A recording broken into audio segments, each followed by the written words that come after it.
दुनिया। मोहब्बत की कहानी। पुराने वक्तों की बात है। किसी गांव में एक आदमी रहता था जिसकी पंसार की दुकान थी। वो सामान बेचकर अपने घर का गुजारा करता था।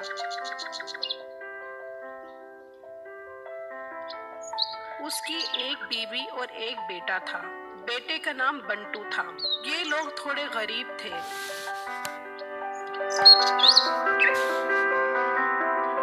उसी गांव में एक सेना ठाकुर रहता था और गांव में उसी का राज था। ठाकुर की एक बेटी थी जिसका नाम लैला था।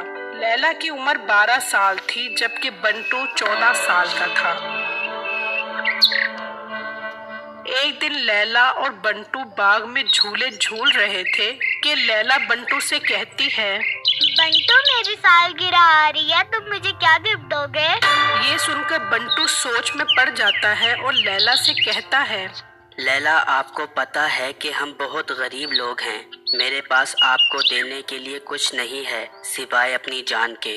लैला ये सुनकर मुस्कुराती है और कहती है, अरे पागल, मैं तो मजाक कर रही थी, मुझे सब पता है। हम अच्छे दोस्त हैं, यही काफी है। लेकिन बंटू को दिल ही दिल में लैला से बहुत प्यार हो गया था और कहीं न कहीं लैला भी बंटू से मोहब्बत करती थी। एक दिन बंटू के बाप ने कहा, बंटू बेटा, कल से तुम मेरे साथ काम पर आया करो। अब तुम बड़े हो रहे हो, इसलिए अब तुम्हें मेरा हाथ बटाना चाहिए काम में। ये सुनकर बंटू बोला, पर अब्बू, अगर मैं आपके साथ दुकान पर जाऊंगा तो फिर मैं स्कूल की पढ़ाई कैसे करूंगा? देखो बेटा, बेहतर होगा कि तुम इस पढ़ाई के भूत को अपने ऊपर से उतार दो और मेरे साथ काम में मेरा हाथ बटाओ। लैला, कल मेरे अब्बू ने मुझे कहा है कि तुम मेरे साथ काम पर चलो और ये पढ़ाई छोड़ दो। लैला, मैं पढ़ना चाहता हूँ और एक बड़ा इंसान बनना चाहता हूँ। बंटू, तुम्हारी सोच अच्छी है, पर तुम्हें अब्बू की बात नहीं मानना पड़ेगी। ये सुनकर बंटू बोला, हाँ, माननी तो पड़ेगी, लेकिन मैं पढ़ाई नहीं छोड़ूंगा। मैं इस काम के साथ साथ पढ़ाई भी करूंगा। लैला के घर के मुंशी ने इन दोनों को मिलते हुए देख लिया तो वो लैला के बाप के पास गया। साहब जी, मैंने देखा है अपनी लैला बिटिया उस गरीब परचून वाले के बेटे के साथ मिल रही थी। लड़की का बाप बड़ा नफीस इंसान था। वो बोला, अरे ये बच्चे हैं, कोई बात नहीं अगर खेल रहे हैं, और कोई गरीब कोई अमीर नहीं होता। ये सब किस्मत के खेल हैं और इस दुनिया में सब बराबर हैं। पर साहब जी, ये गरीब लोग हैं, बहुत बदतमीज हैं। आपने देखा नहीं इसके बाप को? एक गरीब ऊपर से बदतमीज।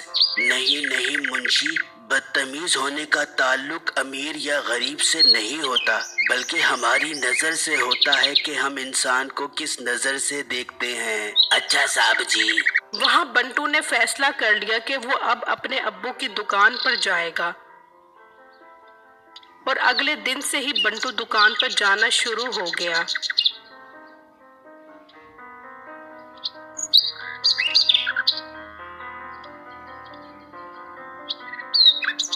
और इसी तरह वक्त गुजरता गया और बंटू बड़ा हो गया और लैला भी बड़ी और खूबसूरत हो गई। अगले दिन लैला और बंटू बाग में मिले तो बंटू ने लैला को कहा, लैला, कल तुम्हारी सालगिरह है तो मैं तुम्हें क्या गिफ्ट दूं? ये सुनकर लैला बोली, मुझे कोई गिफ्ट नहीं चाहिए, हम अच्छे दोस्त हैं, मेरे लिए यही काफी है। ये कहकर लैला अपने घर चली गई और बंटू अपने घर। कुछ देर बाद मुंशी लैला के बाप के पास गया। साहब जी, लैला बिटिया की तबीयत खराब हो गई है, वो बेहोश हो गई है। ये सुना तो वो परेशान हो गया और उसे जल्दी से अस्पताल ले गए।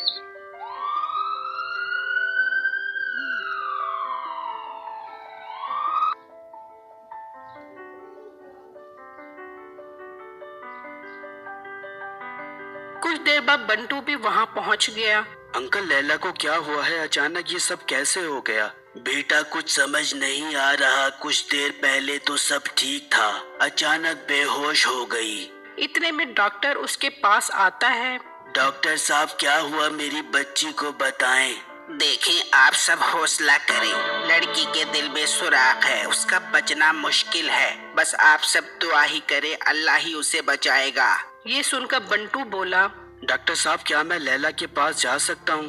फिर बंटू लैला के पास जाता है तो लैला उससे पूछती है, बंटू मुझे क्या हो गया है? मैं मरना नहीं चाहती। हाँ लैला, तुम्हें कुछ नहीं होगा और आज तो तुम्हारी सालगिरह भी है। आज मैं तुम्हें एक बहुत अच्छा गिफ्ट देना चाहता हूँ। ये सुना तो लैला बेहोश हो गई और फिर 2 दिन बाद उसे होश आया तो उसने सबसे पहले बंटू का पूछा। बाबा बंटू कहाँ है? शुक्र मेरे मालिक का तुम ठीक हो गई हो। बंटू का पता नहीं वो कहाँ चला गया है। जिस दिन आपका ऑपरेशन था उस दिन वो ये खत दे गया था और कह रहा था कि ये सिर्फ लैला को ही देना। तो बेटा ये खत आप ले लो। ये सुना तो लैला बहुत परेशान हो गई कि इतने मुश्किल वक्त में वो मुझे छोड़कर चला गया था जिस वक्त मुझे उसकी जरूरत थी। और दिल ही दिल में सोचने लगी कि बंटू बहुत बेवफा निकला और वो सोचने लगी कि मैं अब इसका खत नहीं पढ़ूंगी। लेकिन फिर गुस्से में उसने खत ले लिया और पढ़ने लगी, जिस पर लिखा था मोहब्बत की कहानी। मेरी प्यारी लैला, मैं तुम्हें किसी तकलीफ में नहीं देख सकता और मैंने तुमसे वादा भी किया हुआ था कि मैं आज तुम्हें तुम्हारी सालगिरह पर तोहफा दूंगा। तो लैला मैं अपना दिल और अपनी जान तुम्हें देकर हमेशा के लिए इस दुनिया से जा रहा हूँ। मैं अब कभी वापस नहीं आऊंगा, लेकिन तुम्हारे सीने में हमेशा मेरा दिल धड़कता रहेगा। लैला तुम्हें नई जिंदगी मुबारक हो। अल्लाह हाफिज। ये कहानी सुनने के बाद हमें पता लगता है कि दुनिया में अभी भी बहुत अच्छे लोग मौजूद हैं जो अपनी जान की कुर्बानी देकर दूसरों की जान बचा लेते हैं। मेरे इस वीडियो को लाइक और मेरे चैनल को सब्सक्राइब जरूर कीजिएगा और मुझे कमेंट बॉक्स में अपनी राय से जरूर आगाह कीजिएगा कि आपको मेरी स्टोरी कैसी